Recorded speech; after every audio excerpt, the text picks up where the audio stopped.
Panalangin para kay Sam Melby. Matagal nang kinagigiliwan si Sam Melby ng maraming Pilipino. Isa kasi siyang heartthrob na unang nakilala sa Pinoy Big Brother. Naging recording artist, leading man at certified kapamilya star. Kilala rin siya sa mga naging karelasyon sina Ann Curtis, Marie Jasmine at kamakailan lang ang dating Miss Universe na si Catriona Gray. Akala nga ng marami sa kasal mauuwi ang relasyong Catriona at Sam.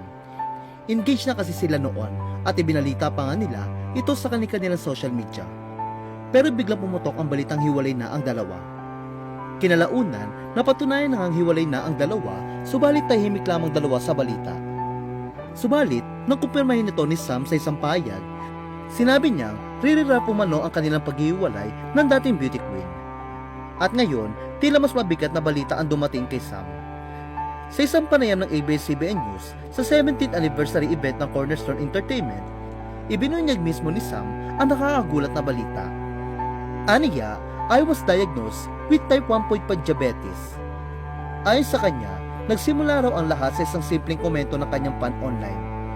There was a fan who said, maybe you're not type 2, maybe you are type 1.5. Dahil sa kuryosidad, nag-research si Sam patungkol rito at agad niyang kinonsulta ang kanyang endocrinologist at sumailalim sa medical check-up sa Singapore. Doon nakumpirmang meron siyang LADA o latent autoimmune diabetes in adults. Isang uri ng sakit na unti-unting sumisira sa pancreas hanggang tuluyang mawala ng insulin production. It's bad, aminado si Sam. Eventually, I may have to start insulin shot. Ganun talaga. Halos hindi makapaniwala ang aktor. It's part of my life. I have discipline naman sa pagkain, but it was a bit surprising kasi para sa akin. Healthy naman akong tao. Nakakasad, but it's a part of my life. Ang masakit pa rito, pareho may diabetes sa kanyang mga magulang. Wala raw siyang lolo o lola na nagkaroon nito, kaya't mas lalo siyang nagulat. Dagdag pa niya, posibleng malaking salik daw ang stress. Subalit paglilinaw niya, palagay niya hindi naman daw siya ganun ka-stress noong mga nagdaang buwan. Sa ngayon, mas pinipili na raw ni Sam na maghinay-hinay sa trabaho.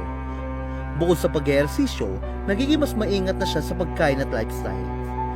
Kasama pa rin siya sa paparating na Prime Video series, The Alibi, kasama sina Kim Chiu at Paolo Avellino. Komento naman ng netizen kay Sam ay magpagaling siya. Marami rin ang nagsabing isasama nila sa prayer si Sam para sa kanyang good health.